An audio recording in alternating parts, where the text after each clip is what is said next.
और हमारी सांसें अपने प्रिय मित्र के समान एक दूसरे का साथ बनाते हुए जब चलते जाते हैं और अपने भीतर की यात्रा करते हैं, तो हमारे यही प्रिय मित्र हमारे गुरु, हमारी श्वासें हमें अपने आप से मिलाने ले चलती है।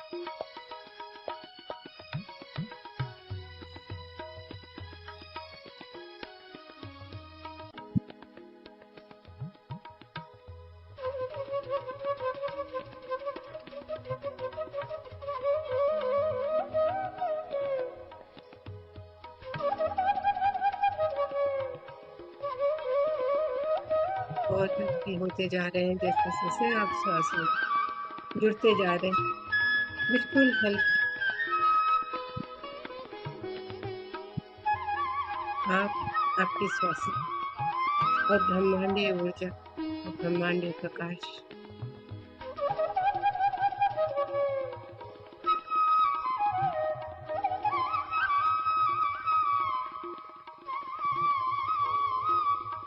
सभी एक हो गए।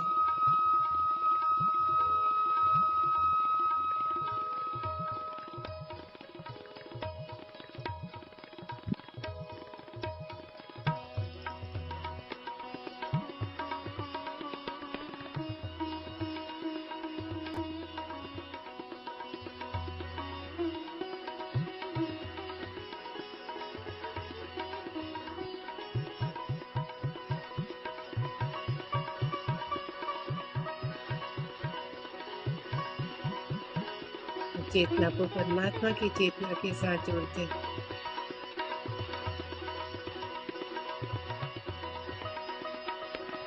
अपने आप को, अपने भीतर क्या चल रहा है, अपने आप कौन है,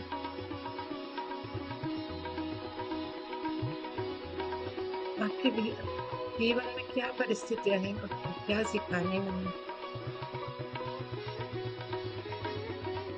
सभी को जानने की कोशिश करते हुए परमात्मा की चेतना के साथ जुड़ गए हैं आप।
ये सभी परमात्मा के बच्चे हैं, उन्हीं की जैसी शक्ति है हमारे पास,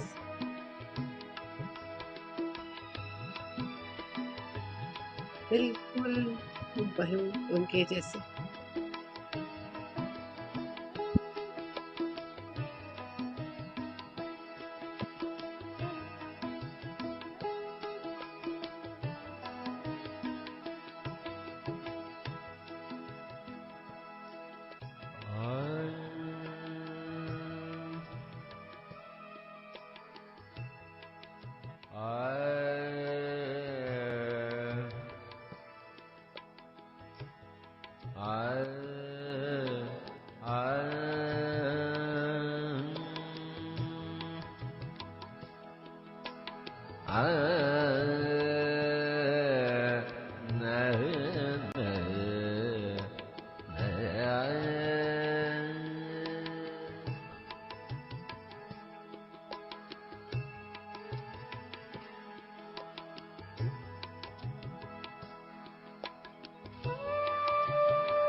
आज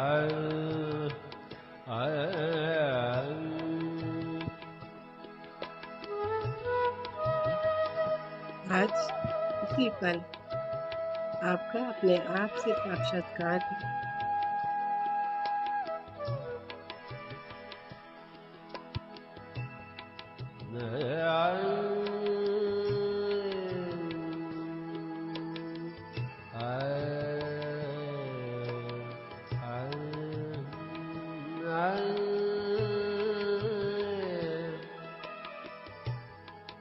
आपके दिव्य स्वरूप का आपके भौतिक रूप के साथ।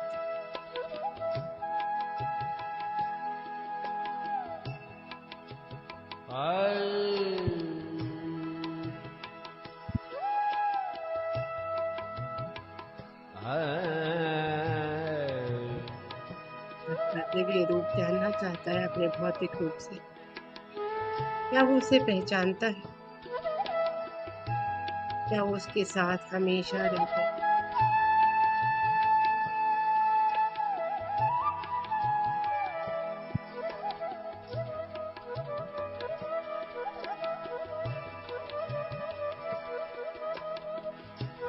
चाहे कोई भी परिस्थितियां रहे,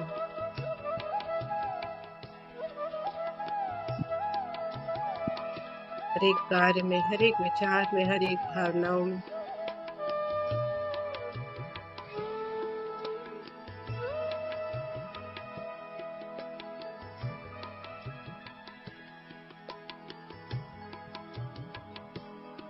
और हर एक इच्छाओं में।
चलते चलिए अपने दिव्य रूप के साथ, अपनी शक्ति को पहचानते हुए, ये जानते हुए कि हम सभी परमात्मा की संतानें एकत्व में आते हैं। हम सभी एक हैं, हर एक जड़ चेतन, संपूर्ण सृष्टि। जैसे ही आप ये भावना ला रहे, ये सोच ला रहे,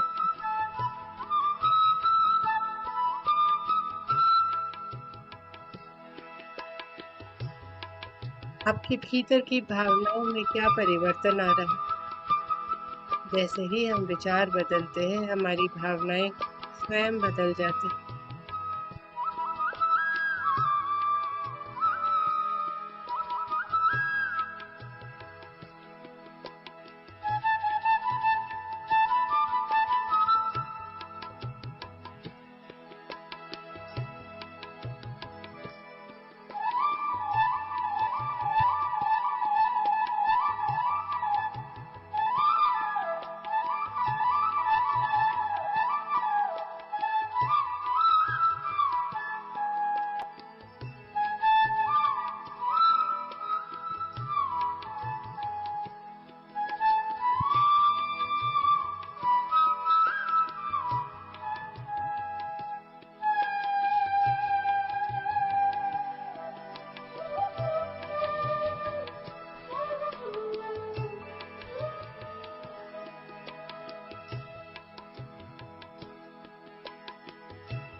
वे जानते ही आपके चेहरों पे एक सुंदर मुस्कुराहट आ जाती है।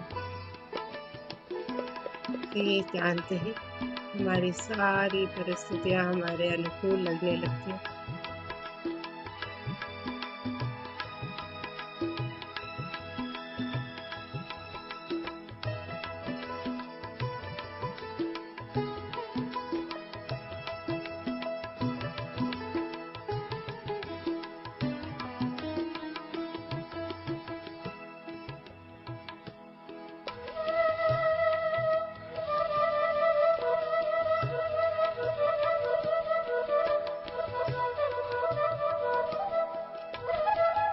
हमारी आत्मा कृष्ण रूप में हमारे गुरु हमारी श्वासों के साथ रास करने लगते हैं, नृत्य करने लगते हैं, आनंदमय नृत्य। आप सभी इस नृत्य में हैं, इस वक्त, इसी समय आनंद को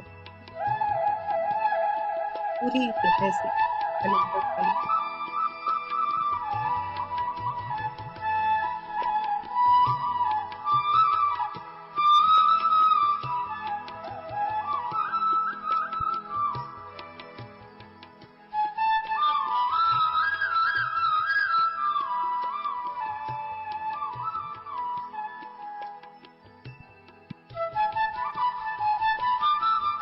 आपका अंग अंग, आपका कण कण नृत्य कर रहा है, आनंदमय नृत्य।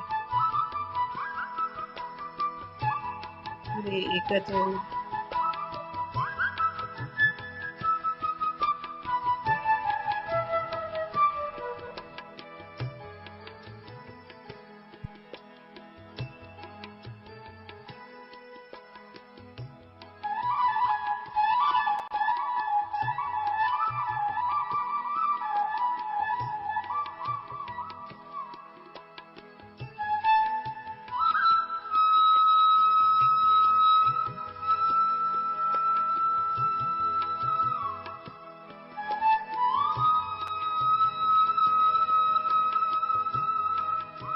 करते हुए एक आत्मा तो परमात्मा एक है। हम अपने हर कार्य में, भावनाओं में, विचारों में यही अनुसरण करते हैं, तो हर कार्य, हर भावना, हर विचार आनंदमय हो जाते हैं।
श्वास की डोर को पकड़ते हुए गहरा जाते जाइए और गहरा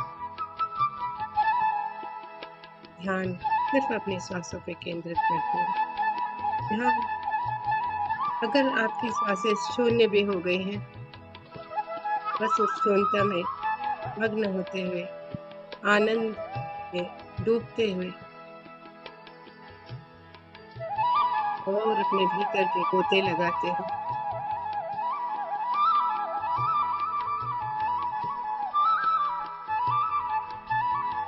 धीरे रहेंगे हम अपनी सांसों के साथ, अपने शून्य की श्वासों के साथ।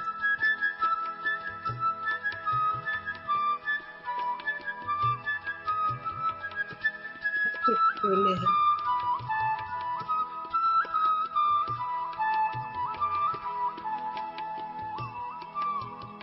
शून्यता के आनंद को अनुभव कर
बने रहें और कुछ मिनट अपने श्वासों के साथ अपने भीतर की इस यात्रा के साथ आनंद, सिर्फ आनंद लें।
धीरे धीरे मास्टर्स आप जहाँ भी हैं यहाँ से वापस आने की तैयारी करेंगे।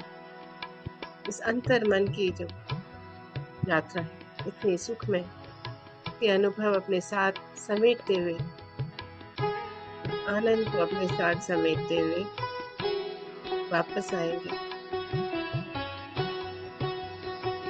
धीरे धीरे अपने ही ब्रह्मांड की तरफ, धरती की तरफ, और धरती से धीरे धीरे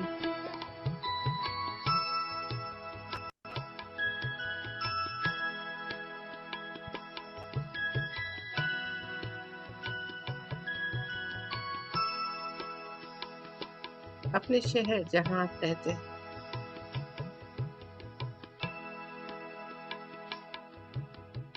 शहर से उस मोहल्ले में, और मोहल्ले से अपने कमरे की तरफ जहाँ आप इस समय बैठे,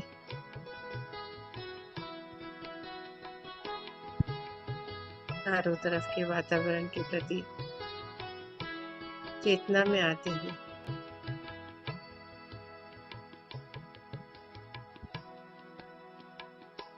अपने शरीर की चेतना में आ जाइए मास्टर्स। बाहर की आवाजें,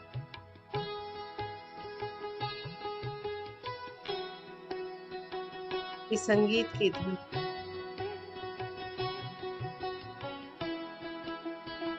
सबकी चेतना में धीरे धीरे अपने पैरों के पंजों को हिलाते हुए अपने शरीर को पूरी तरह से अनुभव करेंगे, और अपने हाथों की उंगलियों को बहुत आराम से खोलते हुए नमस्कार मुद्रा में ले आइए।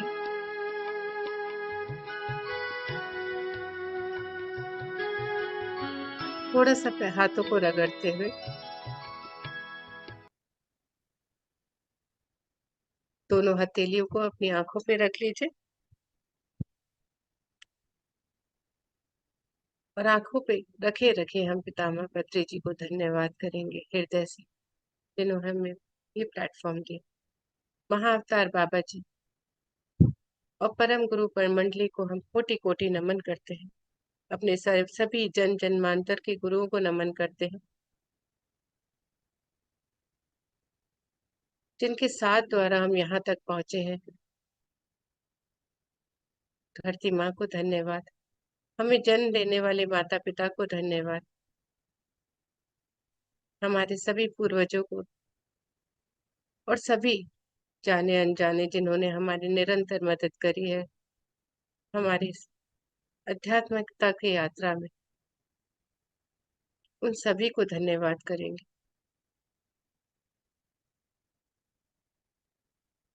मास्टर्स अपने शरीर को धन्यवाद करेंगे, इस जगह जहाँ आप बैठे हैं उसको धन्यवाद करें, अपने पूरे परिवार को धन्यवाद, और सभी हमारे साथी जो हमारे साथ इस समय एस्ट्रली और फिजिकली जुड़े हैं, उन सभी को धन्यवाद करते हैं, इस ग्रुप की ऊर्जा को धन्यवाद। सत सत नमन करेंगे हम उन सभी को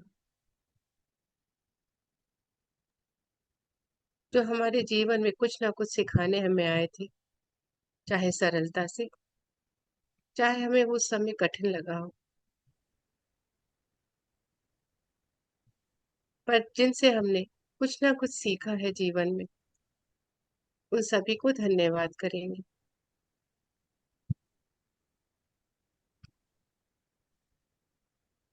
सभी के लिए प्रार्थना करेंगे। ओम सर्वे भवन्तु सुखिनः, सर्वे सन्तु निरामया, सर्वे भद्राणि पश्यन्तु, मां कश्चित् दुख भाग भवेत्। ओम शांति शांति शांति। धीरे धीरे अपनी आंखों में, वो अपने हाथों में धीरे धीरे खोलते हुए, अपने चाहे तो उससे पहले अपने शरीर पे अपने हाथों की ऊर्जा जहाँ भी आपको चाहिए, अपने चेहरे पर, अपने हृदय में, अपने पूरे शरीर में ले जाते हुए वापस अपने हाथों में ही अपनी आंखें खोल लीजिए जब आपका मन चाहे। बहुत बहुत धन्यवाद मास्टर्स।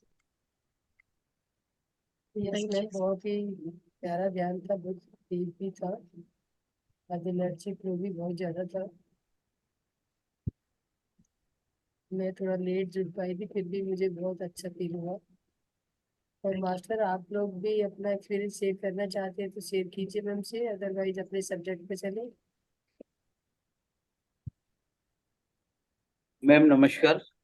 नमस्ते नमस्कार। नीतीश द्विवेदी।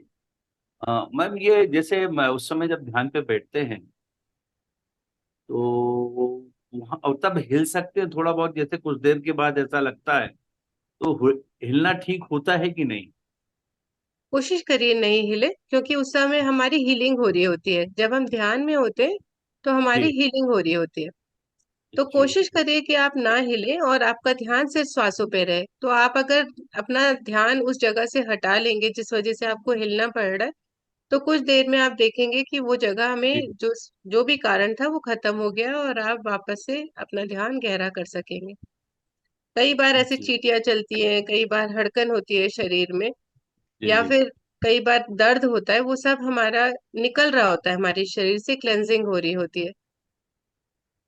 जी।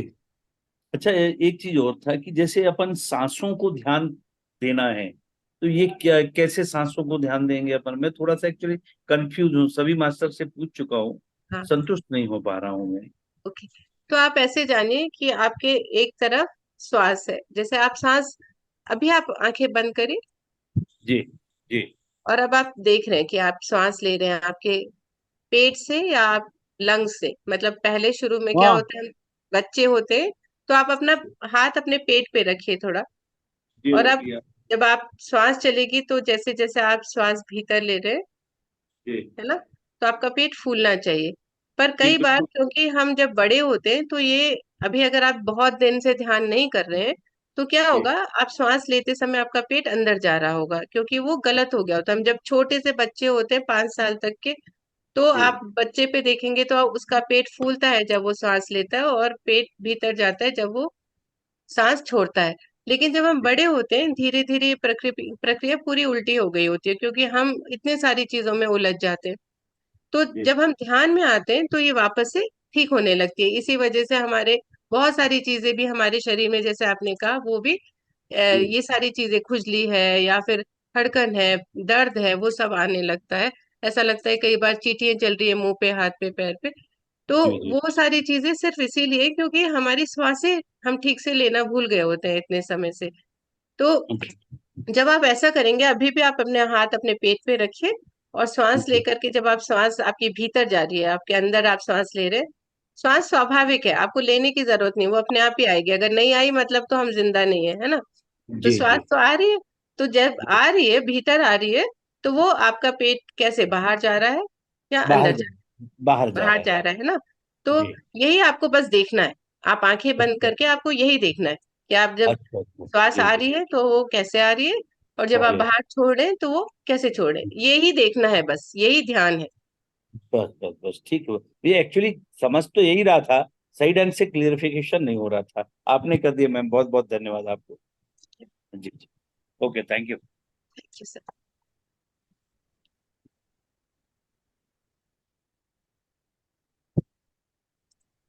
किसी और का कोई प्रश्न है या कोई शेयरिंग है तो करेंगे, नहीं तो हम आज के टॉपिक पे चलेंगे। और आज का टॉपिक थोड़ा सा हम लोग डिस्कस करते हुए चलेंगे, क्योंकि वो टॉपिक ऐसा है जिससे हम एक दूसरे से डिस्कस करेंगे तभी ज्यादा समझ में आएगा। ठीक है, तो किसी का और प्रश्न है या कोई और तो शेयरिंग किसी है का तो कर हैंड रेस लीजिए। तो नहीं है? अजय, ये रमेश जी ने, रमेश कुमार जी ने अनम्यूट किया है अपने आप। हाँ जी, रमेश जी बोलिए प्लीज। गिरीश भोसले और रमेश जी दोनों ने अनम्यूट किया है। अनिला, अनिला जी का भी हैंड रेज्ड है। यस रमेश जी मैडम, आपको बोलिए। शेयरिंग करनी है तो आप बोलिए, नहीं तो अनिला जी का लेंगे। हेलो हाँ जी बोलिए अनिला जी। मैम, ध्यान करते करते मैं आगे की ओर झुक जाती हूँ।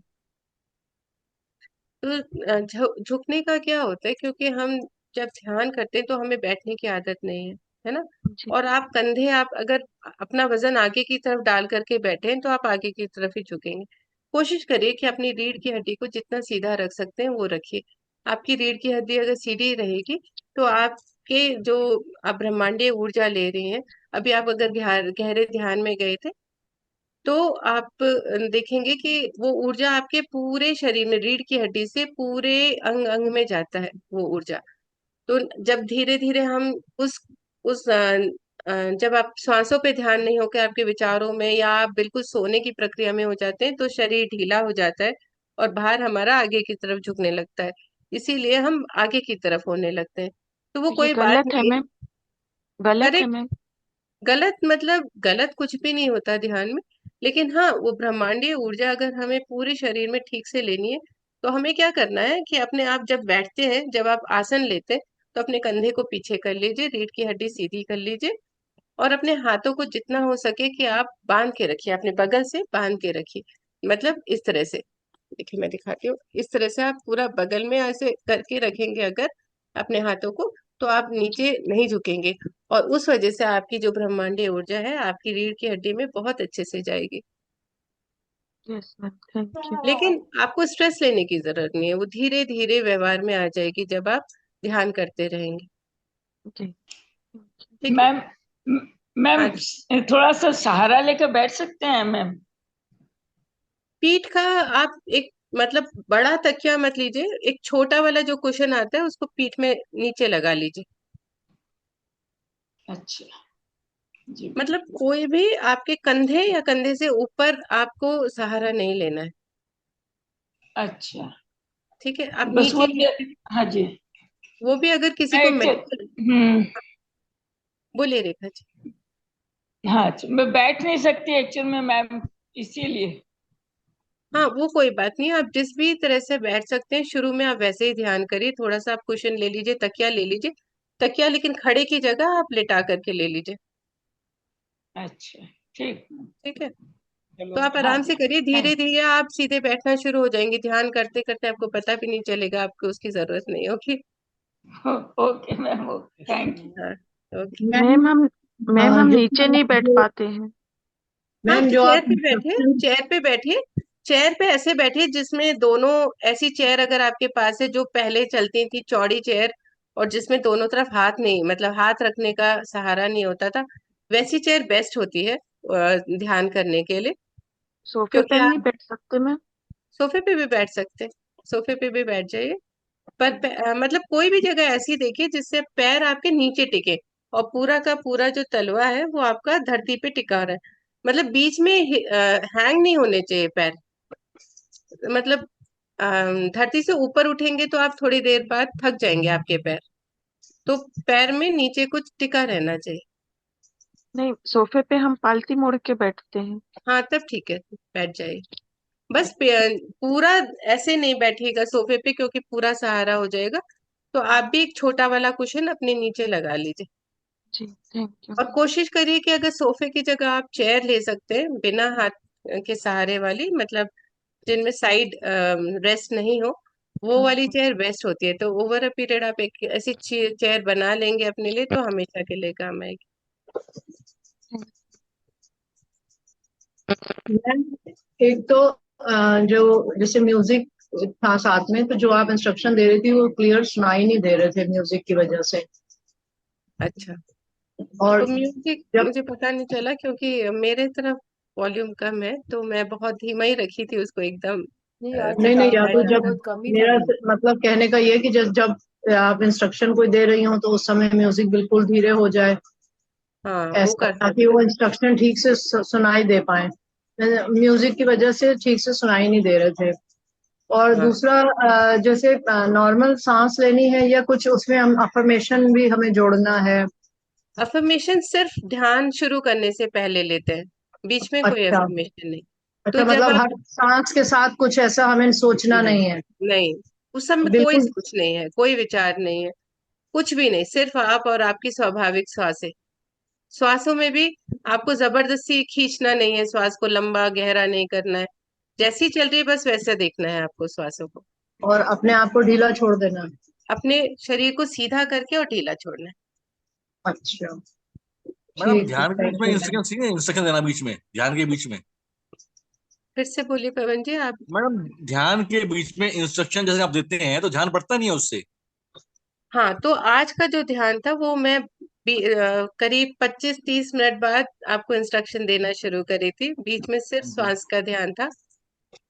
वो भी इसलिए क्योंकि आज का हमारा जो टॉपिक है वो हमारा भावनाओं के ऊपर है, हमारी इच्छाएं क्या है और हमारी कठिनाई क्या है। तो मैं बस वो आपको विचार आपके उसमें लाना चाहती थी, इसलिए 5-10 मिनट का वही था बस इंस्ट्रक्शन। नहीं मैडम, वैसे पूछ रहा हूँ, वैसे मैं मतलब ध्यान के बीच में जैसे ध्यान कर रहे हैं तो बीच में जैसे 15-20 मिनट इंस्ट्रक्शन मिलती हैं तो ध्यान बढ़ता है ना, बढ़ता नहीं है उससे, बढ़ता है उससे? बढ़ता है, उसमें बढ़ता है, तो इसीलिए ध्यान श्वासों पे रहना है। इसीलिए हम सभी जो भी हैं, तो गाइडेड मेडिटेशन तभी होता है जब आपकी कोई क्लींजिंग है या कुछ है, वो जो आप खुद कर सकते हैं।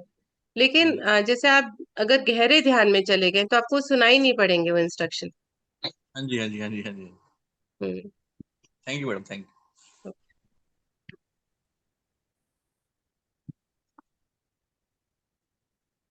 और किसी का कोई प्रश्न है या कोई शेयरिंग? तो चलते हैं हम आज के टॉपिक के साथ। Yes ma'am.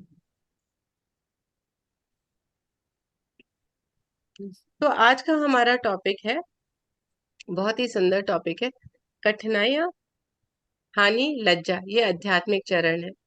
तो कितने लोग ये मानते हैं कि हमारे जीवन की कठिनाई है या हमारे जीवन में कोई भी हानि हुई है, किसी भी तरह की कभी हानि हुई है या हमें किसी भी लज्जा का सामना करना पड़ा हो, तो वो आध्यात्मिक चरण है। कितने हैं आप में से, कितने लोग ये मानते हैं? कभी कठिनाई आई है तो आपने सोचा ये तो हम अब हमारा ये आध्यात्मिक चरण है, या कभी नहीं। कोई आपकी ऐसी इच्छाएं हुई है? जब मैम कठिनाई आई थी उस समय में तो कुछ भी नहीं ऐसा कुछ आया था दिमाग में, लेकिन अब ध्यान में आने के बाद में जरूर ये समझ में आ गया है कि ये एकदम सही है हाँ जी, कि आध्यात्मिकता की तरफ जाना। जी। यस। जब तक हम आध्यात्मिकता में नहीं आते हैं तो हर कठिनाई हाँ, हमें लगती है, और उसके बड़ी बाद भी लगती जो नई कठिनाई आएगी वो कुछ समय के लिए लगेगी, है ना। है। तो जी। हमारी जो और किसी का है कुछ एक्सपीरियंस जो कठिनाई आपको लगा हो कि हाँ आध्यात्मिक चरण है आपके जीवन में?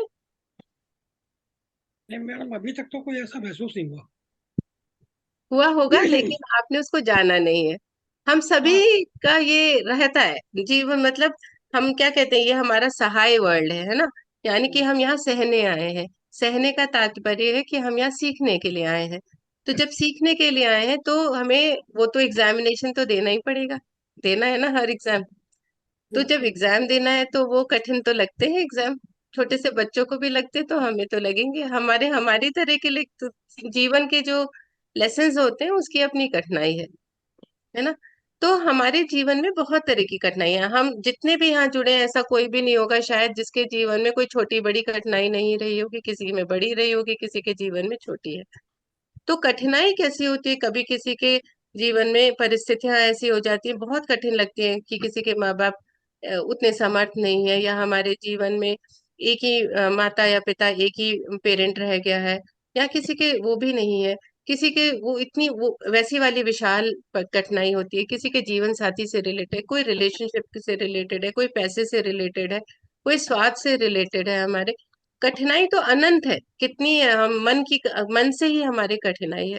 तो कठिनाई हर बार आती है, लेकिन हर जीवन में हम उनको तय करके आते हैं अपने जीवन में। जब हम धरती पे आते हैं, जब हम जन्म लेने की इच्छा से हम धरती पे आते हैं, तो हम वो कठिनाइयों को खुद ही तय करके आए होते हैं, क्योंकि हमें वो लेसन सीखने हैं।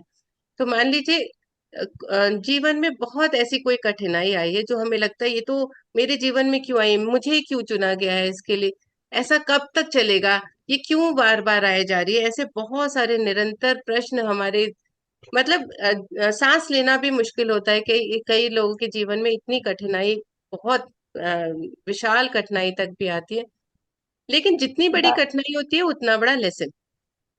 मैम एक बात मैं बोलना चाहूंगी, मेरे जीवन में बहुत कठिनाई आई मैम, लेकिन मुझे वो कठिनाई जो है ना आध्यात्मिक की ओर ले गई मैम। यस, वही हम, ये पार्ट हमारा वही है। तो हमारा जो ये आध्यात्मिकता का चरण है, रेखा जी आप बहुत सुंदर आपने शेयर किया, थैंक यू। क्योंकि जो भी कठिनाइयां हमारे जीवन में आती है, तो क्या होता है, हम उस समय ही भगवान को, परमात्मा से जुड़ते हैं। सबसे जी पहले मैम। हमारा क्या होता है, कोई कठिनाई आई तो हम रोते हैं, पीटते हैं, लेकिन याद करते हैं परमात्मा को, ये बस ये कठिनाई हटा दो, बता परमात्मा दो ये कठिनाई बिल्कुल हटा दो, किसी तरह से इसे दूर कर दो, है ना। बिल्कुल तो हम उनसे जी इतना मैम। ज्यादा जुड़ जाते हैं, उस जुड़ने के साथ साथ हम बहुत सारी और चीजें करते हैं जो हमें अच्छा अनुभव देती है, हमें तसल्ली देती है। और कई बार हम देखते हैं कि हम उसको पार करने के लिए तैयार हो रहे हैं, जो हमारे अंदर विचलता आ गई होती है, या हम बहुत ज्यादा ऐसे कई बार क्रोध भी आता है, कई बार अपने जीवन से हम बहुत ज्यादा ऐसा लगता है कि क्या ये जीवन है, क्या है।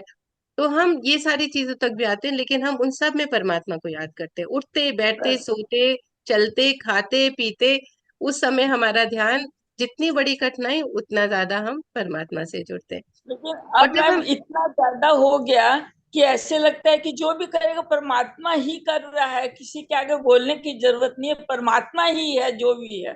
हाँ जी, वही बस। है ना, वैसा ही हो जाता है कि जब हमारे जीवन में कठिनाई आती है तो हम सोचते हैं बस परमात्मा ही है। और जैसे जैसे आप ध्यान करेंगे, और जैसे जैसे आप कठिनाइयों के, एक कठिनाई जो हमारे आती है वो एक चुनौती के रूप में लेंगे, अच्छा ये एक नई चुनौती आई और मैं तैयार हूँ इस चुनौती को लेने के लिए, क्योंकि और खुश होंगे कि अच्छा अभी तो मैं नया कुछ सीखने वाले हैं हम, इस जो नई चुनौती आई है उससे तो मैं नया कुछ सीखने वाले हैं। क्या सीखने वाले हैं, जब हम उस मन से तैयार हो जाते हैं तो हमारी आधी समस्या उसी समय खत्म हो जाती है, क्योंकि हम तैयार हो जाते हैं। हमने उस, जो भी हमारी कठिनाई है उसको चुनौती के रूप में हम स्वीकार कर लेते हैं लाइफ में। ठीक है, ये मेरे लिए आई, मैंने ही इसको चाहा था, और मैं सीखने के लिए, जो भी इससे मुझे सीखना है उसके लिए मैं तैयार हूँ। तो जब हम इस तरह से तैयार हो जाते हैं तो वो हमें आध्यात्मिकता की तरफ ले जाती है, और हमें जो भी सीखना है। मैं एक एग्जाम्पल बताती हूँ। जैसे मान लीजिए कई लोग हैं, उनकी नौकरी बार बार वो जाते हैं इंटरव्यू के लिए, जो नए बच्चे हैं वो नए जॉब के लिए जा रहे हैं, सारे राउंड्स हो गए इंटरव्यू के लिए, पर उनका लास्ट वाला राउंड क्लियर नहीं हुआ, और वो फिर से आ जाते हैं, अरे ये वाला ही रह गया मेरा। फिर से नई दूसरी जगह आ जाते हैं, फिर से उनको कुछ ऐसे ही इशू होता है, 2-3 बार। अगर वो निराश नहीं होंगे और अपने अंदर सोचेंगे कि अच्छा मुझे इससे कुछ सीखना है, ये मेरे अंदर जो चुनौती आ रही है मुझे इससे कुछ सीखना है, क्यों नहीं हो रहा मेरा इंटरव्यू। और जब वो इस बात को सोचते हैं और अपने अंदर वो जब झांकना शुरू करते हैं, तो उनको कहीं ना कहीं उत्तर मिलता है और उनको नौकरी मिलती है। या फिर हमारा और कुछ है परिस्थिति कि हमें ही बार बार, किसी के साथ भी रिलेशनशिप में भी ऐसे बहुत सारी चीजें होती हैं कि जहां हमें लगता है कोई हमें ही नहीं समझ रहा, कोई हमें ही नहीं समझ रहा, ये हम क्यों नहीं हमें समझते, क्यों नहीं हमारी बात समझते। लेकिन जब हम अपने आप को देखना शुरू करते हैं, अच्छा जो सामने वाला है वो भी मैं हूँ, और मैं यहाँ पर हूँ, हम सब एक हैं, है ना। जो सामने है वो भी मुझे कुछ सिखाने के लिए आया है, क्योंकि वो सिर्फ हमारे साथ वैसा है, किसी और के साथ नहीं है। जब हम ये बात मान लेते हैं और हम जब इस बात को समझने की कोशिश करते हैं, तो हमारे बोलने का तरीका, हमारे बात को रखने का तरीका में परिवर्तन आता है, और हम वो लेसन सीख लेते हैं। जैसे ही हम वो लेसन सीख लेते हैं, हमारा वही रिलेशनशिप जो जिसमें इतना ज्यादा मुश्किल थी वो सबसे मधुर होने लगता है, उसी में हमें सबसे प्यार होने लगता है। तो ऐसे हर एक चीज है जो वो हमें आध्यात्मिकता में ऊपर उठाने लगती है, क्योंकि हमारे अंदर बाद में वैसे ही कोई रिलेशनशिप अगर किसी के साथ दूसरे के साथ होगा, हमें पता है कि अब हमें क्या करना है, क्योंकि हमने पहला लेसन सीख लिया, हमने एक सबक सीख लिया। जब हम दूसरी बार उसके साथ करेंगे तो हमें पता है क्या करना है, और हम इस तरह से मित्रता भाव में आ जाते हैं, एकत्व में आने लगते हैं। तो हम आध्यात्मिकता से जुड़ने लगते हैं और हम ऊपर उठने लगते हैं धीरे धीरे। हमारे अंदर वो वाली चीज खत्म होने लगती है कि अच्छा ये दूसरा है, ये उसके वजह से मेरे जीवन में है। जब तक हम ये सोचते हैं कि मेरे जीवन में जो भी हो रहा है वो किसी दूसरे के वजह से हो रहा है, तब तक हम बहुत ही सबसे लोएस्ट लेवल आध्यात्मिकता में होते हैं। जैसे हमारे अंदर एक्सेप्टेंस आने लगती है तो हम उठने लगते हैं, जैसे ही हम उसको जीने लगते हैं और हम एकत्व में आने लगते हैं हम, और जैसे ही हम ग्रैटिट्यूड भावना में आने लगते हैं और थैंकफुलनेस, हमारे अंदर धन्यवाद भावना आने लगता है, और हम हृदय से कृतज्ञता भाव से हम उस सभी को देखने लगते हैं जो हमारे लिए वो लेसन लेकर के आए हैं। आप कई बार देखेंगे कि किसी ने आपके जीवन में, मान ली किसी का पैसा है, किसी से धोखा मिला है, ऐसी कठिनाई आई, वो सोचता है अच्छा मुझे इतना बड़ा धोखा मिला, पार्टनरशिप में, खास करके बिजनेस के में, या बहुत सारे ऐसे होते हैं जिसमें कई बार लोगों को धोखे मिलते हैं। पर आप देखोगे जैसे ही आप ये सोचोगे कि पैसा तो मैं लेकर के नहीं आए थे संसार में, मैं तो खाली हाथ आए थे, जो भी है परमात्मा का है, तो वो जाने और जिसने धोखा किया वो जाने, वो अपना हिसाब किताब कर लेंगे। आप देखोगे कि उसी समय आपको चैन की सांस आने लगेगी, आप बिल्कुल फ्री हो जाओगे माइंड से, और परिस्थितियां अपने आप शांत होने लगेंगी। तो जैसे जैसे आप ऐसे करते जाते हैं, स्वीकार भाव में आने लगते हैं और अपने को मैं खत्म कर देते हैं, तो वो कठिनाई अपने आप खत्म होने लगती है, वो परिस्थितियां बदलने लगती हैं।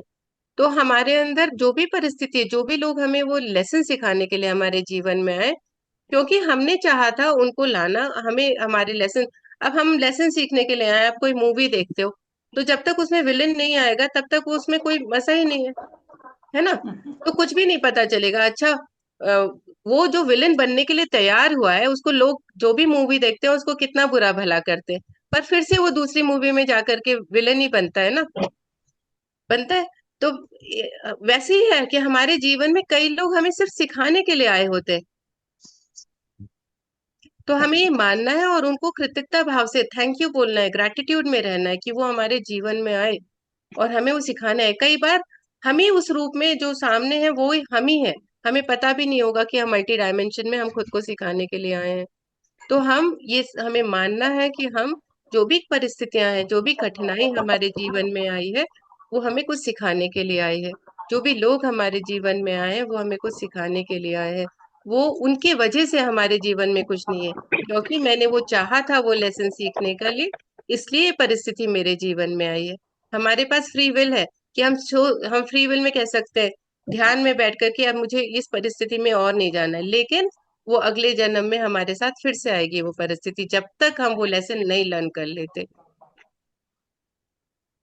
आप सभी ने आ, वो कथा सुनी होगी ना, जय विजय वाली, जिसमें जय पहले जन्म में उन्होंने कुछ ना कुछ ऐसे करा होता है कि जिसकी वजह से उनको 3 जन्म लेने थे। तो वो सबसे पहले हिरण्यकश्यप के उसमें आते हैं, फिर उसके बाद रावण, फिर उसके बाद कंस के रूप में उनके 3 जन्म पूरे होते हैं। लेकिन वो जब तक नहीं सीख जाते, उनको परमात्मा हर जन्म में बोलते हैं अभी भी तुम सुधर जाओ, अभी भी सुधर जाओ। अगर वो पहले ही उसमें मान लेते अपनी गलती और अपने ही उसी जन्म में अपने स्वीकार भाव में आ जाते, तो उनको 3 जन्म भी पूरे नहीं लेने पड़ते, वो बहुत ही बहुत आसानी से अपने 3 जन्म पूरे कर पाते। तो जब तक हम नहीं करेंगे हम उस चक्र में घूमते रहेंगे, तो कठिनाई हमारे जीवन में आध्यात्मिकता का सबक है, हमें उस स्तर पर लेके जाता है, आध्यात्मिकता के अगले स्तर पर। जैसे ही हम उस स्तर से पार हो जाते हैं कि हम स्वीकार भाव में आते हैं कि अच्छा ये लेसन मैंने ही लेने हैं, जो भी परिस्थिति आए उसमें आप सोचो ये मैंने ही लेसन बुलाए थे अपने जीवन में, मैं लेने के लिए तैयार हूँ, तो वो कठिनाई आधी से आधी हो जाती है लगभग। आपने 75% तो बैटल जीत लिया होता है उसी समय, जैसे ही आप स्वीकार भाव में आते हो। तो हमारा जो 75% युद्ध है ना अपने भीतर का, वो उसी समय खत्म है, केवल 25% ही हमें रह जाता है। जब तक हम ये नहीं स्वीकार करते तभी अपने अंदर हमारे वो हलचल चलती रहती है, और फिर आप देखोगे धीरे धीरे वो आदत बन जाती है और आप उस लेवल से उठ जाते हो ऊपर, और उसके बाद वो आनंद आने लगता है, अच्छा एक बार और आया, चलो ये भी देखेंगे। इससे भी हमें जो सीखना है सीख लेंगे। और फिर आप कृतज्ञता भाव में और थैंकफुलनेस में, धन्यवाद भाव में आ जाते हो तीसरे चरण में, जहां आपको लगता है अच्छा इतने सारे जो भी मेरे जीवन में आए मुझे सिखाने के लिए आए थे। आप जब भी ध्यान में बैठते हो या जब भी आप उनको याद करते हो तो आपके मुंह से सिर्फ धन्यवाद निकलता है, कोई गाली नहीं निकलती, कोई भी हिंसा नहीं निकलती, कोई भी अपशब्द नहीं निकलते, कोई गुस्सा नहीं आता आपके मन में उनके लिए। तो जैसे जैसे हम उठते जाते हैं हमारा आध्यात्मिक चरण भी उठता जाता है। बहुत सारे लेवल्स हैं हमारे आध्यात्मिकता के ऊपर तक आने के लिए, परमात्मा स्वरूप में आने के लिए, जब हमें कुछ भी छूता नहीं है। तो वहां तक पहुंचने के लिए हमें इन चरणों को पार करना पड़ता है। तो कठिनाई भी इसी तरह से आध्यात्मिकता का चरण है। तो मास्टर्स, इसमें अगर कोई प्रश्न है तो मैं 2 मिनट लेती हूँ और फिर हम दूसरे टॉपिक पे जाएंगे हमारी इच्छाओं पर।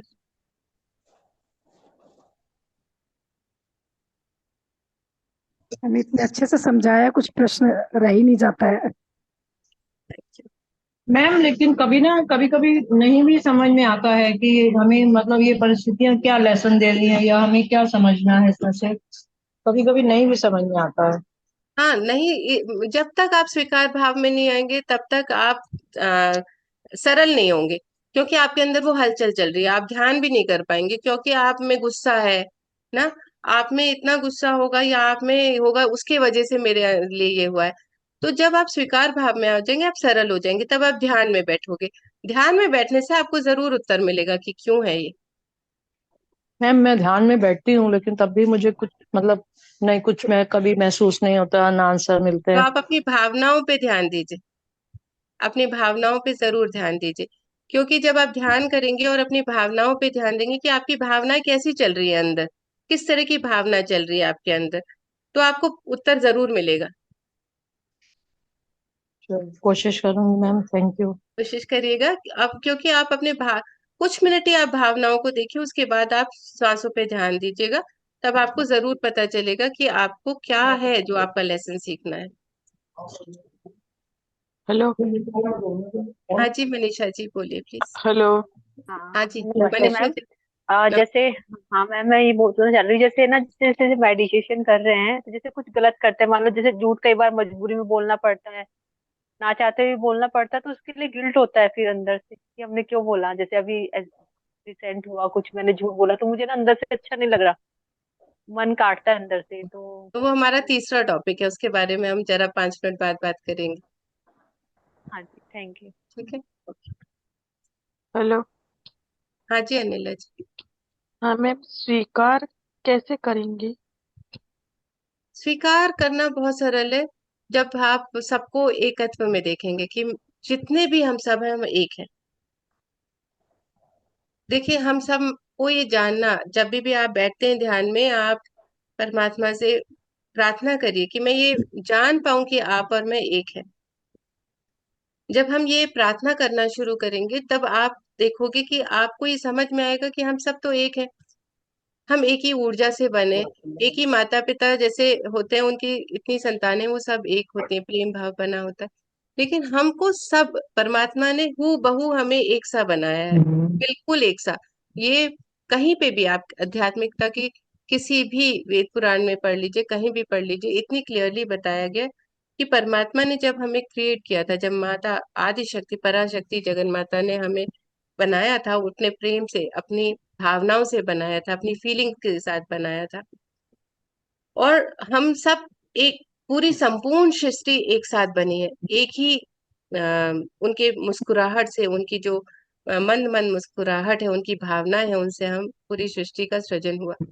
तो हम सब उन्हीं की तरह बिल्कुल हू बहू उनकी तरह बनाए हुए हैं। जब हम सब एक हैं तो हमें अलग समझने की जरूरत ही नहीं है, क्योंकि हम जब धरती पे आए हैं तो हम एक दूसरे को सिर्फ पाठ पढ़ाने, एक लेसन सिखाने के लिए आए हैं। ऊपर तो कोई है ही नहीं, द्वैत है ही नहीं, हमारा द्वैत सिर्फ इस धरती पे है। जो हम सोचते हैं पुरुष स्त्री या फिर ये वो सब इस धरती पे है। बाकी किसी भी लोक में द्वैत है ही नहीं, सबके एकत्व है। इसीलिए हम धरती पे जन्म लेने आते हैं, इस द्वैत को सीखने के लिए। और हमारे द्वारा जितने भी और लोकों में जितने भी और हैं आत्मा स्वरूप हैं, जितने भी हैं, वो सिर्फ हमारे से सीखते हैं। वो देख रहे हैं हम सबको, हमारे जो हम सीख रहे हैं उन लोगों के लिए वो बहुत है। इसीलिए जब यहाँ से कोई सीख करके जाता है, अपने लेसन सीख करके जाता है, उसको कहते हैं कि वहां पर भी जा करके उसका अभिनंदन होता है, क्योंकि हमारे द्वारा ये सारे पाठ उन्होंने भी सीखे होते हैं। इस शरीर के बिना ये पाठ नहीं सीखा जा सकते। इसीलिए हम कहते हैं कि मनुष्य जीवन बहुत ही पुण्य के बाद मिलता है। और बहुत इस जन्म में हम जो करने आए हैं, हम खाने पीने सोने नहीं आए, हम लेसन सीखने आए हैं अपने। Okay ma'am. मैम आपका नंबर चाहिए था बात कर। हे लोक पार्शलिटी करतात. सुमित्रा जी से आप ले लीजिएगा, सुमित्रा जी दे दी। 10 जी वेळा मागतात. हा बरोबर. हो मग आपण का असं करायचं? खरे खरे. Hello ma'am. हाँ सुनील जी। मैडम आज का जो टॉपिक है, मैं कई सालों से मतलब लोगों को सुन रहा हूँ, लेकिन आपकी जो बातें अभी तक मैं सुन रहा हूँ, मेरे को ऐसा लग रहा है कि मेरे को जिस तरह के सवालों के जवाब चाहिए तो मिल रहे हैं मुझे। Thank you so much Sunil ji, thank you. और मैं ध्यान तो डेली कर रहा हूँ मैं, और हर दिन नया नया अनुभव मिलता है मुझे। और कल भी मुझे नया अनुभव मिला, आज भी। लेकिन मेरा प्रश्न यह है कि मेरे को 20 साल से एक प्रॉब्लम है। स्पाइन मेरी सिकुड़ रही है, पूरे जॉइंट पूरे सिकुड़ छान गए केलं. हैं, हो बॉडी में मूवमेंट नहीं होता है। तो ये ध्यान करने से जैसे जैसे मतलब ये तो सिकुड़न और बढ़ जाती है मेरी। नहीं तो सुनील जी, ये टॉपिक थोड़ा डिफरेंट है, लेकिन मैं फिर भी आपको बताती हूँ क्योंकि आपका प्रश्न आप उस तरह का। आप जब ध्यान करते हैं, ठीक है, तो हमारे अंदर सबसे पहले इंटेंशन, हम ध्यान धारणा बनाते हैं, ध्यान करने की धारणा बनाते हैं, है ना। फिर हम उसको विजन में लाते हैं कि हम उसको एक अपना हम उसको एक चलचित्र के रूप में हम देखते हैं। जो भी हम धारणा बनाते हैं उसको हम एक चलचित्र के रूप में देखते हैं, और फिर हम उसको उस जगह में भेजते हैं अपनी विल पावर, अपनी इच्छा शक्ति के द्वारा। तो जब आप ध्यान में बैठते हैं, तो सबसे पहले आप ध्यान में बैठिए। जब आप बिल्कुल शांत हो जाए, कुछ समय बाद बिल्कुल शांत हो जाएंगे, आपका ध्यान श्वासों पे लगने लगा है, विचारों पे से हट करके आप बिल्कुल शून्यता में जाने लग गए, तब आप मन में एक धारणा बनाइए कि आप ब्रह्मांडीय ऊर्जा को आप देख पा रहे हैं, और ब्रह्मांडीय ऊर्जा आपके बिल्कुल सहस्रारा से होकर के, मेरुशीर से होते हुए आपके भीतर आ रही है। और आप उस अंग में, अपने पूरे रीढ़ की हड्डी में उसको भेजे, अपनी इच्छा शक्ति से भेज रहे हैं आप ऐसे सोचिए कि आप उस ऊर्जा को देख रहे हैं, और उस ऊर्जा को आप अपनी इच्छा शक्ति से अपनी रीढ़ की हड्डी में भेज रहे हैं। जब आप ऐसा करना शुरू करेंगे, आप देखेंगे धीरे धीरे आपकी रीढ़ की हड्डी बिल्कुल अच्छे से खुलते जा रही है और अपने सही रूप में आ जाएगी। नहीं, मैं बैठ नहीं सकता, मैं लेटा ही रहता हूँ, वो लेट लेटे के ही करता करिए, हूँ आप मैं। लेटे हुए हाँ। करिए, लेकिन आपको ये विजन लेना है। तो आपको ये धारणा बनानी है कि आप विश्व शक्ति ब्रह्मांडीय ऊर्जा ले रहे हैं। और उसके बाद हर कोई अपनी हीलिंग खुद कर सकता है, हमें किसी और के पास जाने की जरूरत नहीं है। हाँ। हीलिंग कैसे करते, कि हम अपनी वो ब्रह्मांडीय शक्ति है, हमारे पीछे मेरुशीर से सहस्रारा से होते हुए, हमारे मेरुशीर से, हमारे जो गर्दन के ठीक नीचे जो गड्ढा जैसा होता है ना, स्कल के नीचे, वहां से हमारी ऊर्जा हमारे भीतर आती है, हमारे त्रिनेत्र से होते हुए। और यहाँ हमारी इच्छा शक्ति है, जहां से आप अपने किसी भी अंग में भेज सकते हैं। तो आप उस ब्रह्मांडीय ऊर्जा को अपनी रीढ़ की हड्डी में लेटे लेटे भेजिए। ऐसा सोचिए कि वो पूरी रीढ़ की हड्डी में वो ऊर्जा जा रही है। और जब आप श्वास बाहर ले रहे हैं, तो आप ऐसा विचार करिए कि उसमें जो भी कोई भी तरह का कोई भी अवरोधक है आपके रीढ़ की हड्डी में, वो बाहर निकल रहा है। आप ऐसा जब करेंगे, तो 5-10 मिनट आप यही करिए, उसके बाद गहरे ध्यान में चले जाइए। ठीक है, धन्यवाद। करके देखिए सुनील जी, क्योंकि ये सारी प्रैक्टिकल करी हुई चीज मैं बता रही हूँ आपको, जो कि इस टॉपिक से अलग है थोड़ी, लेकिन आपने पूछा है इसलिए।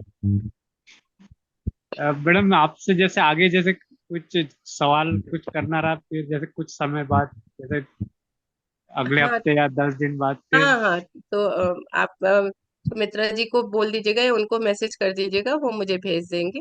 और अगर लगा कि हमें बात करनी होगी, तो मैं आप नंबर दे देंगे वो, ठीक है। Thank you. ओके।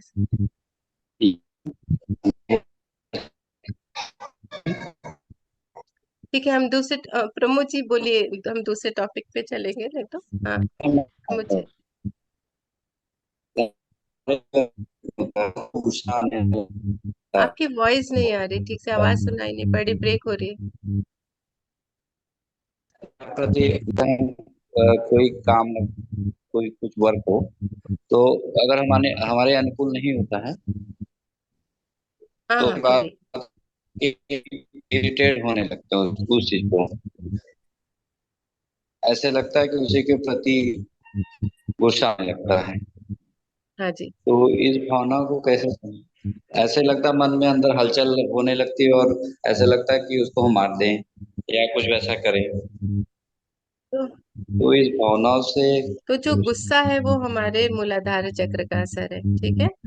तो जब भी गुस्सा आया, आप सोचिए आप उस लेवल पे मूलाधार चक्र, अभी भी आप उससे जुड़े हुए हैं, आपको उसको क्लीन करना है। तो जब भी गुस्सा है, गुस्सा आपको कम करने का सबसे बड़ा है कि आप जो कह रहे हो कि अच्छा आपका काम कुछ भी नहीं हुआ, वो एक गुस्से का होगा, लेकिन गुस्सा आपको अगर किसी भी बात पे आता है, मतलब छोटी बड़ी कोई भी है, या गुस्सा नहीं आने वाली बात पे भी गुस्सा आता है, तब आपको विचार करना चाहिए कि मुझे गुस्सा नहीं करना है। तो मुझे इस वही आपका सबसे बड़ा लेसन हो सकता है शायद इस जीवन का, कि आपको गुस्सा कम, आपको उस गुस्से को ही छोड़ना है और शांत हो जाना है। जब आप ऐसा विचार करेंगे कि मुझे अब गुस्सा नहीं करना है, ये विचार ही करना सबसे पहला लेसन है कि मुझे अपने अंदर गुस्सा नहीं करना है, आज से मुझे गुस्सा किसी भी बात पे नहीं करना है। तो सुबह उठते ही सबसे पहले आपको विचार करना है कि मुझे चाहे कुछ भी हो जाए गुस्सा नहीं करना है। चाहिए तो उसको लिख करके रख लीजिए ऐसी जगह जहां आप देख सकते हो उसको बार बार, ठीक है, कि आज मैं गुस्सा, किसी भी बात पे मैं गुस्सा, मैं हर किसी भी बात चाहे कुछ भी हो जाए मैं शांत रहूंगा। आप ऐसा लिख करके रख लीजिए, तो आप देखेंगे धीरे धीरे आपके अंदर परिवर्तन आने लगेगा। क्योंकि गुस्सा ही है, आपको गुस्सा ऐसी चीज है जो एक लीडर है, बाकी सारी नेगेटिविटी का लीडर गुस्सा है। तो गुस्सा आने के बाद साथ साथ आप में अहंकार भी आएगा, आपके अंदर द्वेष भी आएगा, आपके अंदर जलन भी आएगी, सब कुछ। तो जो लीडर है वो गुस्सा है। तो उसको खत्म करने का सबसे बड़ा तरीका है कि स्वीकार कर लीजिए कि आप गुस्सा करते हैं। पहली बात, लोग जो गुस्सा करते हैं वो स्वीकार ही नहीं करते। पहला है, सबसे पहला चरण है स्वीकार करना कि मैं गुस्सा वाला व्यक्ति हूँ, मुझे गुस्सा आता है और आज से मैं सिर्फ शांत रहूंगा। और ये लिख करके रख लीजिए आगे। आप धीरे धीरे आप देखेंगे कि परिस्थिति जैसी भी आए आप शांत रहने की कोशिश करेंगे और फिर वो आपका व्यक्तित्व बन जाएगा धीरे धीरे शांत रहने का। उस बातों से हट होता है तो मन में अंदर ही हलचल काफी समय तक होता है, 2-4 घंटे 6 घंटे तक हलचल रहता है। फिर नहीं होगा क्योंकि आपने उसको स्वीकार कर लिया। आप कर ओके मैम। लीजिए। हाँ ठीक है सर, थैंक यू। तो अब हमारा दूसरा है हमारी इच्छा। हमारी इच्छाएं अनंत इच्छाएं, जो भौतिक शरीर की इच्छाएं हैं वो अनंत है। कभी आप देखते हैं कि हाँ, हमने सोचा होगा जब हम छोटे कॉलेज में पढ़ते थे, अच्छा जब मेरी सर्विस लगेगी तो मैं 10,000 कमाने लगूंगा। उस समय है ना, जब एक जमाना हुआ था, आज के टाइम में हम सोचें कि अरे हमारी जॉब लगेगी तो 25 लाख की पहले लगेगी तो हम बहुत खुश हो जाएंगे। जब 25 लाख की लगती है तो लगता है अरे ये तो कुछ भी नहीं है, हमें तो आगे आगे रेस में बढ़ना है। तो इच्छाएं तो कभी नहीं खत्म करती। हम 2 जोड़ी कपड़े नए लेकर के आएंगे तो 4 जोड़ी और देख करके आ जाते हैं, अच्छा ये और चाहिए। तो हमारी इच्छाएं कभी नहीं खत्म होती। तो लेकिन आध्यात्मिकता में हम कैसे बढ़ते हैं इच्छाओं में?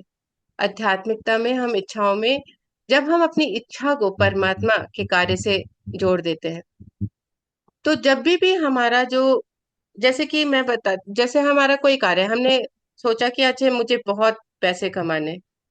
लेकिन पैसे कमाना तो ठीक है ना, हमने पैसे कमाने, हमने सही रास्ते से पैसे कमाने, तो परमात्मा मेरी मदद करिए, मुझे बहुत, मतलब एक टारगेट रख लीजिए, आपको जो भी पैसा, जितना करोड़ों रुपया चाहिए, जितना लाखों रुपए चाहिए, वो आप टारगेट रखें। लेकिन उस पैसे के साथ साथ आप उस पैसे के साथ किसी दूसरे की मदद अगर करने की कोशिश, आप एक धारणा बना लीजिए कि अच्छा मुझे इतना पैसा मेरे लिए चाहिए और इसके साथ जो भी मुझे, और जो मेरा 20% 30% है, 10% है, मैं दूसरे की मदद के लिए ये खर्च करूंगा, या फिर यहाँ पे मैं दान देना दे दूंगा। जब आप ये सोच करके आप अपनी इच्छाएं करते हैं, ठीक है, तब आपकी इच्छा आध्यात्मिकता से जुड़ती है। आपको गाड़ी लेनी है तो आप गाड़ी लीजिए, लेकिन उसमें कभी किसी को किसी धार्मिक स्थल पे भी ले जाइए, कभी किसी ऐसे व्यक्ति की भी मदद करिए जिसको जरूरत है, जो नहीं जा सकता, जो अफोर्ड नहीं कर सकता गाड़ी में, कहीं किसी को जाने की इच्छा है। तो जब आप गाड़ी को इस तरह से आप इच्छा रखेंगे कि आप स्वयं के लिए नहीं, आप किसी आध्यात्मिक कार्य के लिए भी उसको लगाने की कोशिश करेंगे, तो आप जिस जिस गाड़ी की इच्छा रखते थे, आपको परमात्मा उससे बड़ी ही देंगे और आपकी इच्छा बहुत जल्दी पूरी होती है। ये मेरा अपना एक्सपीरियंस भी है। क्योंकि तो आप जब भी अपनी कोई भी आपको मकान बनाना है, तो आप मकान बनाएंगे। आप धारणा रखिए कि हाँ मुझे मकान चाहिए, लेकिन आप उस मकान में कभी ना कभी कोई किसी को ध्यान सिखाएंगे, एक ऑफलाइन ध्यान कराएंगे लोगों को। ये धारणा बनाइए कि हम पिरामिड बनाएंगे वहां पर, तो आप देखेंगे कि वो बहुत जल्दी आपकी इच्छा भी पूरी होगी और परमात्मा आपकी मदद भी करेंगे कि जिस भी आध्यात्मिक कार्य में आप जुड़ना चाहते हैं। और इस तरह से हम अपनी सेल्फिशनेस से, कि हम सिर्फ अपने बारे में सोच रहे हैं, उससे हम बाहर निकल पाते हैं। हम ये सोच पाते हैं कि मैं सिर्फ अपने लिए नहीं, हमें दूसरों के लिए भी कार्य करने के लिए हम धरती पे आए हैं। हम सेवा देना चाहते हैं। जब आप ये सोचेंगे कि मैं सेवा देना चाहता हूँ, इस किसी भी माध्यम, चाहे वो पैसा हो या कोई वस्तु हो, किसी भी कार्य से हम किसी उसको सेवा में लाना चाहते हैं, तब आप देखें कि वही इच्छा आपकी आध्यात्मिक इच्छा बन जाएगी। वही परमात्मा की इच्छा से जुड़ करके आपको बहुत जल्दी आपकी इच्छा पूरी होगी। तो इस तरह से हम आध्यात्मिकता के चरण में हम आगे बढ़ते हैं। तो हमारी इच्छाएं, कहते हैं कि वही हमें एनलाइटनमेंट देती है। हमारी इच्छाएं ऐसी है कि वो मार्ग है हमें आध्यात्मिकता में ले जाने का, हमें अपने आप को जानने का, हमारे अपनी शक्तियों को पहचानने का, हमारे जीवन के उद्देश्य को पहचानने का। वो एक मार्ग है हमारी इच्छा शक्ति। तो अब ऐसे बहुत सारे लोग हैं जिनके जिनके पास कुछ भी नहीं था, वो कभी भी कुछ भी नहीं था, उनके रोड में रहते थे, लेकिन उन्होंने सेवा देने की इच्छा से वो आगे बढ़े और आज कहाँ के कहाँ है। ऐसे बहुत सारे एग्जाम्पल हैं। तो हम कुछ भी नहीं लेकर आए हैं और हम कुछ लेके जाने वाले भी नहीं है। हमें इतना याद रखना है हमेशा, जो भी हमारे पास है वो खुद के लिए, जीवन हमारा जो है उसके लिए, हमें भौतिक रूप में हम जो है उसके लिए हमें व्यवस्था दी गई है एक, और उसी व्यवस्था को अगर हम दूसरों के साथ बांट लेंगे तो हमारा जीवन सफल हो जाएगा और हम आगे भी बढ़ जाएंगे आध्यात्मिकता में।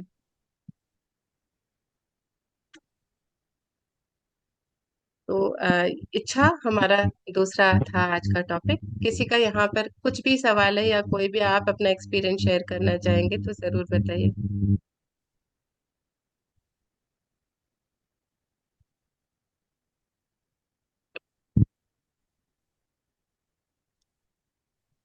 मास्टर्स आप करके देखिएगा, ये कभी भी आपको अगर किसी भी चीज का आपको जरूरत है जीवन में, चाहे वो कुछ भी है, आप उसको आध्यात्मिकता से जोड़ लीजिए कहीं पर भी, तो आप देखेंगे कि आपको बहुत अच्छा लगेगा अंदर। और ये जरूरी नहीं कि आप उसी चीज को बांटे। जैसे गाड़ी तो मैं इसलिए बोल रही हूँ कि वो बहुत तरह से हम उसको यूज कर सकते हैं लोगों की मदद के लिए, कहीं पे भी सेवा दे सकते हैं उसके साथ। लेकिन अ, अगर छोटा सा छोटा आपने कहीं पर बचाया भी है पैसा और आपको लगता है कि नहीं, मैं इससे ज्यादा, और भगवान मुझे अगर समृद्ध करता है तो मैं इससे ज्यादा कर सकूं किसी और संस्था के लिए या किसी और के लिए, या जहां आप देखते हैं कि चाहे वो किसी को एजुकेशन देने के लिए हो या फिर ध्यान सिखाने के लिए हो, पिरामिड बनाने के लिए हो, कहीं पर ऐसे हमारे समागम चलते हैं वहां पे अन्नदान कराने के लिए हो। अगर आपकी सामर्थ्य नहीं है, अगर आपकी सामर्थ्य से 5 रुपए ज्यादा, 10 रुपए, मतलब उसका 1.1% भी आप ज्यादा करने की कोशिश करेंगे, तो परमात्मा आपको जरूर देगा उससे कहीं ज्यादा। मैम मैं एक एक्सपीरियंस शेयर करना चाहता हूँ। हाँ जी अजय जी। हाँ मैम, मेरे साथ ऐसा है कि मेरे को मतलब पैसे के लिए बहुत मुश्किल स्ट्रगल करना पड़ता था, बट स्टिल मैंने अपना जितना भी, जैसे मेरे पास पैसा आया, मान लीजिए मेरे पास अगर 100 रुपए आए तो मैंने 20 रुपए 25 रुपए हमेशा डोनेशन करा। और वो डोनेशन से ये हुआ कि बहुत ज्यादा धन तो नहीं आया, बट मेरी जरूरत के मुताबिक वो काम बन जाता है। जो किसी का 1000 रुपए में बनता है वो मेरा 100 रुपए में बन जाता है। तो मेरे साथ इस तरीके से ये जरूर चलता है। ये तो मैं नहीं कहूंगा कि बहुत ज्यादा इच्छा के अनुसार है, लेकिन मेरा काम चलता रहता है और कंटिन्यूस जो ये चलता आ रहा है प्रोसेस। और एक जो शांति आती है, एक सुकून मिलता है, वो सुकून मतलब वो बयान नहीं करा जा सकता। ऐसा लगता है कि बहुत कुछ पा लिया मैंने। तो ये एक बड़ी अच्छी चीज अंदर आती है। Thank you so much Ajay ji share करने के लिए। और आज आप यहाँ तक आए हैं, ध्यान के मार्ग में आए हैं, वो उन्हीं लोगों की दुआओं की वजह से है।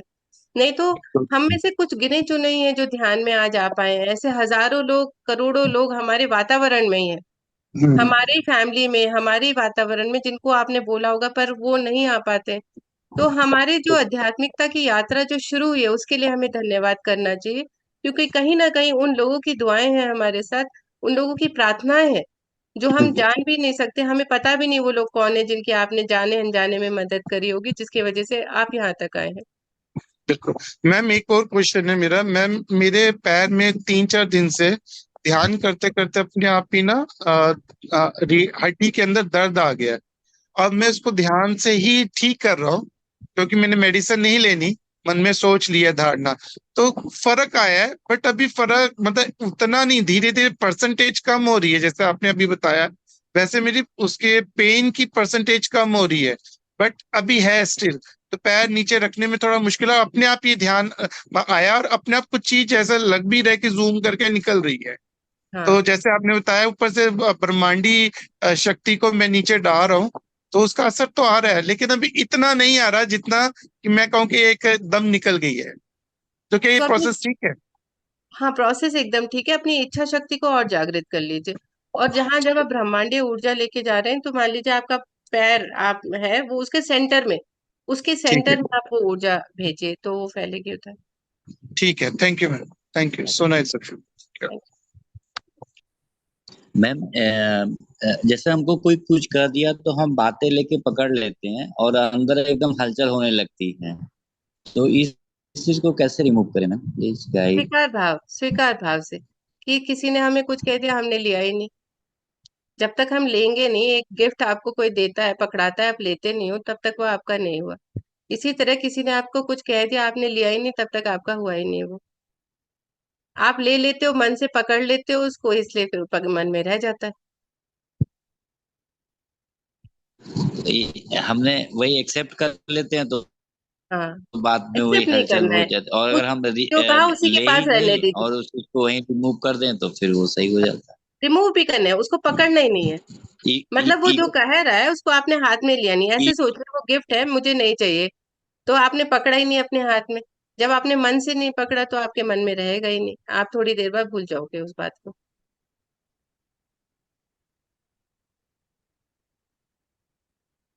ऐसे, ठीक है। तो हमारा इसमें एक बहुत ही सुंदर कथा है गौतम बुद्ध की, पर अभी 10:30 हो गया और एक और टॉपिक है, फिर भी मैं एक जल्दी से बताती हूँ। गौतम बुद्ध एक बार जहाँ थे वहां पे उनके शिष्य भिक्षा लेने के लिए जाते थे, और वहां पे जो उनके अगेंस्ट हुआ करते थे गौतम बुद्ध के, क्योंकि बहुत सारे ब्राह्मण वगैरह थे, वो लगता था उनका तो बंदी हो जाएगा, उनके पास कोई नहीं आएगा गौतम बुद्ध के पास। सब उनको बोलते हैं, गौतम बुद्ध सिखा रहे हैं कि सब तुम ही भगवान हो, तुम में ही सारी शक्ति है, तो अब तो उनके पास कोई आएगा नहीं पूजा अर्चना कराने के लिए, तो वो बहुत उल्टा सीधा बोलते थे। तो उनके शिष्यों से बोले, अच्छा तुम बहुत ज्यादा बोलते हो, तुम्हारे बुद्ध, तुम जो ये भिक्षा पात्र लेके आए हो, तुम्हारे बुद्ध अगर इसको एक पोल पे बिना देखे, बिना पकड़े, इसको वो पोल पे रख दे, एक पोल होता है जैसे कि झंडा फहराने वाला, उसे वैसे पोल पे रख दे तो मैं मान जाऊंगा तुम्हारे बुद्ध को। तो शिष्य जाते हैं भागते भागते, और बुद्ध से बोलते हैं कि ऐसे ऐसे वो बोल रहे हैं, और हमें बहुत शर्मिंदा होने पड़ता है कई बार, आप चलिए, आप दिखाइए कि आप में सच में शक्ति। तो गौतम बुद्ध चल देते हैं, वो तो सरलता से जाते हैं वहां पे, तो वो तो अपनी आंखों की जो उनकी तीव्रता होती है, जो उनकी ध्यान की शक्ति होती है, उस शक्ति से ही वो भिक्षा पात्र उठने लगते हैं, और उठते उठते वो पोल पे बैठ जाता है। तो जो व्यक्ति उनको चैलेंज कर रहा था वो देखता रहता है कि अच्छा उन्होंने तो इतने फटाक से कर दिया, इनको कुछ करने की जरूरत नहीं है, तो उनके पैरों पे गिर जाता है। और तो उनको बुद्धा बहुत गले से लगा लेते हैं और बहुत प्यार से बात करते हैं, तो उनको वो और भी ग्लानि होने लगती कि उन्होंने इतना बुरा भला कहा और ये तो मुझे इतने प्यार से कर रहे। तो गौतम बुद्ध कहते हैं तुम, वो उनको बोलते हैं कि मैंने आपको ऐसा ऐसा कहा, फिर भी आप मुझे इतना प्यार दे रहे हैं, इतना सब है। तो वो कहते हैं मैंने तुम्हारा कुछ लिया ही नहीं, तुमने जो भी मुझे दिया वो मैंने लिया ही नहीं, तो मेरे पास आया ही नहीं, वो सब मैंने, मुझे छुआ भी नहीं। तो वो तब से वो उनको अपना गुरु मान लेता है, वही व्यक्ति जो उनके इतने अगेंस्ट होता है। तो वैसे ही हमें पकड़ना नहीं है कभी भी किसी चीज को। है। Yes ma'am, heart touching. Hmm, okay. ठीक है, कभी पकड़ना नहीं। कोई कुछ कहता रहता है, पर हमें अपने मन में सच्चाई रखनी है कि हम वाकई में गलत हैं या सही है, या हमें कोई करेक्शन करने हैं अपने अंदर। तो तीसरा मैं फटाफट लेती हूँ 5 मिनट में। तीसरा है हमारा लज्जा। ठीक है, तो लज्जा हमारी, हम कई बार सोचते हैं ना कि कई बार से हमें किसी बात की लज्जा आती है, जैसे कि अभी आप लोग ने शेयर किया कई बार कि हमारे मुंह से भी कई अपशब्द निकल जाते हैं। कई बार हमारे छोटे या बड़ों से ही हमारे अपशब्द निकल जाते हैं, किसी बात को लेकर के कोई बहस हो जाती है या मन में गुस्सा होता है, तो गुस्से में तो पता ही नहीं होता है मुंह से क्या निकल रहे हैं कई अपशब्द है। तो कई बार हमें वो लज्जा आने लगती है। क्यों आने लगती है लज्जा? क्योंकि हमारा जो उस समय का बिहेवियर होता है, हमने उसका प्रदर्शन करा होता है, और हमारे उस बिहेवियर के वजह से लोगों को पता होता है कि ये ऐसा भी कर सकता है। तो हम अपने अपने आप को दूसरे की नजर से देखना शुरू कर देते हैं। अच्छा, मेरे बैठने का तरीका, मेरे खाने का तरीका, मेरे बोलने का तरीका, मेरे फ्रेंड्स, या मुझे कुछ नहीं आता है, मेरे में कम ज्यादा है, मेरे भौतिक शरीर में कम ज्यादा है, उन सभी चीजों को हम कैसे देखते हैं? तुलना करने लगते हैं हम दूसरों की भावनाओं से। दूसरे हमारे को किस तरह से देखते हैं, जब हम ये समझने लगते हैं कि हम नापतोल करने लगते हैं अपने भीतर कि अच्छा, मैं इस तरह से कहीं जा रहा हूँ, मैंने ये कपड़े पहने, या मैंने इस तरह से बात करी, या मेरे अंदर शरीर में ऐसा है, तो दूसरा मुझे कैसा कहेगा? मैं आज पार्टी में जाऊं तो मुझे लोग क्या कहेंगे, मेरे बारे में क्या धारणा रखते हैं? तो जब हम दूसरों की धारणा पे विचार करने लगते हैं तो हमारे अंदर लज्जा आने लगती है। बेमतलब की ये हमारी धारणा नहीं होती है, ये दूसरों की जो धारणा होती है वो हमें लज्जित करने लगती है। तो हम क्या करते हैं, लज्जा होने की वजह से हमारा कॉन्फिडेंस बहुत लो हो जाता है। कॉन्फिडेंस लो हो जाने की वजह से हम कई बार और गलतियां करना शुरू कर देते हैं।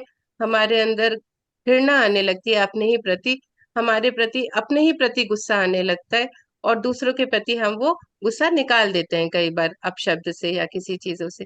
तो जो लज्जा है, तो पितामह पत्री जी भी क्या कहते हैं, लज्जा हमें नहीं रखनी है अपने अंदर। हमें जो पाठ सीखने हैं, जो करने आए हैं, वही है हमारे साथ।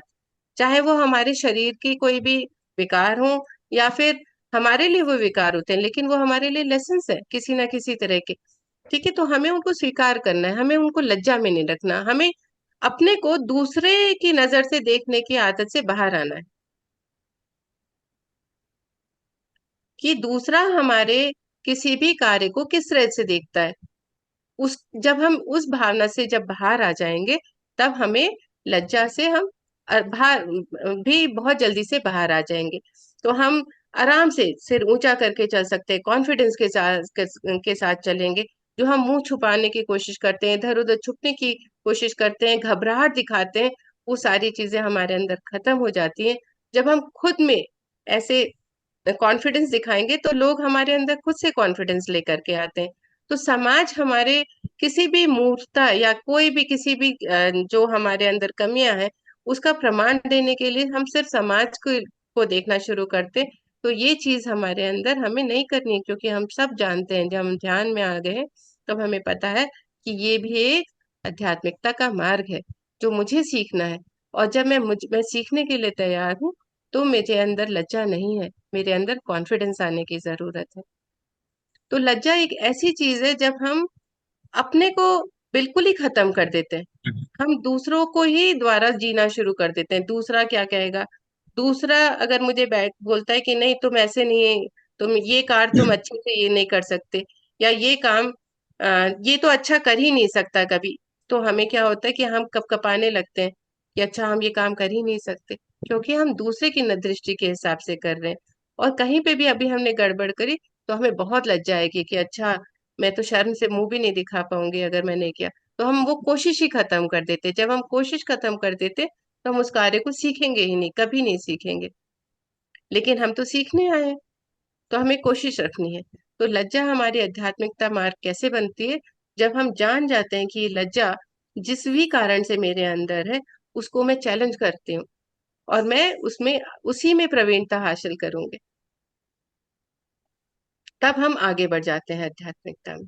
क्योंकि हम उस चीज में कॉन्फिडेंस लाते हैं, हम स्वीकार करते हैं परमात्मा ने मुझे ये दिया है और मैं इसको स्वीकार करते हूँ, और इसमें जो भी मुझे सीखना है, मैं सीखना है, मुझे मैं आगे बढ़ना है।